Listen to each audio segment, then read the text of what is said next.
परिचय। नमस्कार दोस्तों, यहां दिए गए चित्रों को देखिए। ऊंट, याक, गिलहरी, सांप सभी स्थलीय जीव हैं, लेकिन इनके भौतिक अभिलक्षण और व्यवहार एक दूसरे से काफी भिन्न हैं।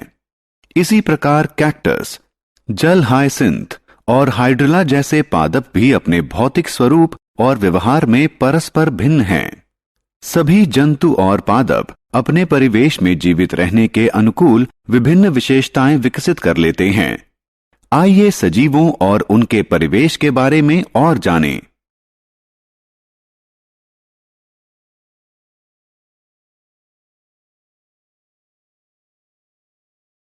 उद्देश्य। इस पाठ के अंत में आप निम्न करने में सक्षम हो जाएंगे: सजीवों के अभिलक्षण पहचानने में, जंतुओं और पादपों के चरित्रगत अभिलक्षणों का वर्णन करने में।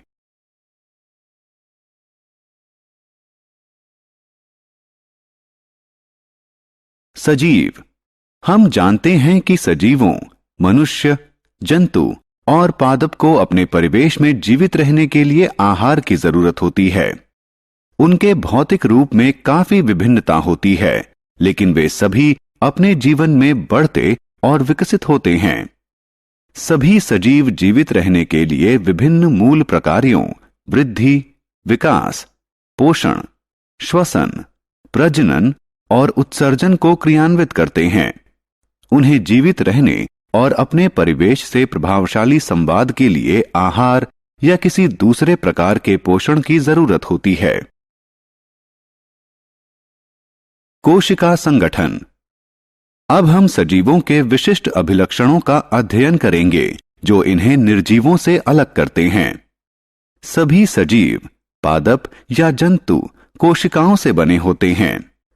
वे उनके शरीर में उपस्थित कोशिकाओं के आधार पर एक कोशिकीय या बहुकोशिकीय हो सकते हैं। छोटे आकार के जीव जैसे कि अमीबा, पैरामीशियम एक कोशिका से बने होते हैं, इसलिए उन्हें एक कोशिकीय जीव कहते हैं। मनुष्य, कबूतर, आम का पेड़ बहुत सी कोशिकाओं से बने होते हैं, इसलिए इन्हें बहुकोशिकीय जीव कहते हैं।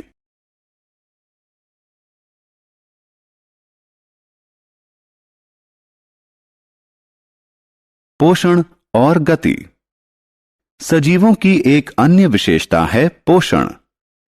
सभी सजीवों को वृद्धि और जीवित रहने के लिए पोषण की आवश्यकता होती है। पादप सूर्य के प्रकाश की उपस्थिति में अपना आहार प्रकाश संश्लेषण की प्रक्रिया द्वारा निर्मित कर लेते हैं, जबकि जंतु अपने आहार के लिए पादपों पर निर्भर होते हैं। सजीवों की एक अन्य विशेषता है गति। सभी सजीव अपनी इच्छा के अनुसार गति कर सकते हैं। लोगों का चलना, मेंढक का फुदकना और सांप का रेंगना गति की क्रियाएं हैं। इसी प्रकार पादप भी गति करते हैं, लेकिन वो अपना स्थान नहीं बदलते।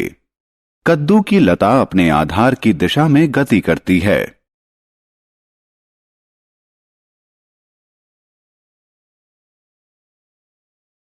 उद्दीपन के प्रति अनुक्रिया।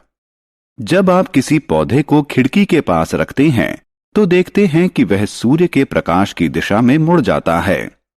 इस विशेषता को उद्दीपनों के प्रति अनुक्रियात्मकता कहते हैं। इसी प्रकार जब हम एक गर्म बर्तन को छूते हैं तो अपने हाथ को पीछे खींच लेना हमारी स्वाभाविक अनुक्रिया होती है।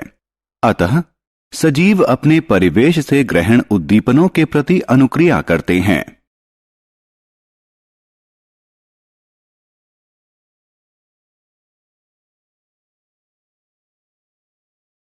श्वसन। श्वसन सजीवों की एक आवश्यक विशेषता है। श्वसन की प्रक्रिया के लिए उन्हें ऑक्सीजन की आवश्यकता होती है। जीव ऑक्सीजन को सांस के रूप में अंदर लेते हैं और कार्बन डाइऑक्साइड को सांस के रूप में बाहर छोड़ते हैं। शरीर में जाने वाली ऑक्सीजन ऊर्जा उत्पन्न करने के लिए आहार को ऑक्सीकृत करती है। फिर इस ऊर्जा का प्रयोग शरीर द्वारा जीवन की विभिन्न गतिविधियों को संपन्न करने में किया जाता है। पौधे अपने पत्तियों और तनों के बाह्य परत पर उपस्थित सूक्ष्म छिद्रों की सहायता से श्वसन करते हैं।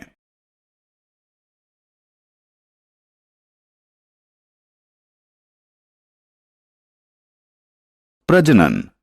प्रजनन सजीवों की एक महत्वपूर्ण विशेषता है। सभी सजीवों में प्रजनन द्वारा अपने समान संतान उत्पन्न करने की क्षमता होती है।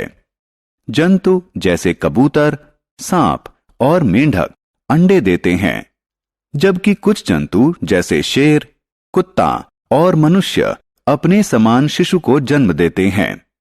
पौधे बीज या पौधे के किसी अन्य अंग के माध्यम से प्रजनन करते हैं।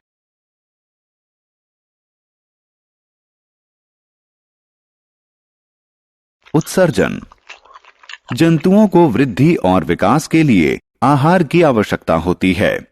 हालांकि पाचन प्रक्रिया के दौरान शरीर में बहुत से अपशिष्ट पदार्थों का निर्माण होता है, जो शरीर के पोषण में किसी प्रकार का योगदान नहीं करते।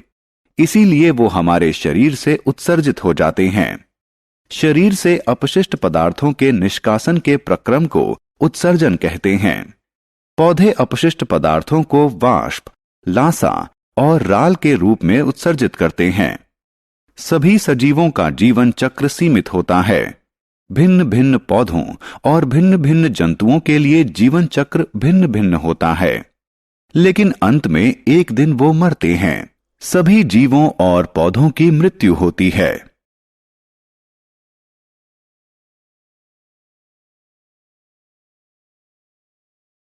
सारांश। आइए हमने जो कुछ सीखा है उसे संक्षेप में दोहराएं। सभी सजीव जंतुओं और पादपों का निर्माण कोशिका से होता है। सभी सजीवों को वृद्धि के लिए पोषण की आवश्यकता होती है। सभी सजीव अपनी इच्छा से गति करते हैं।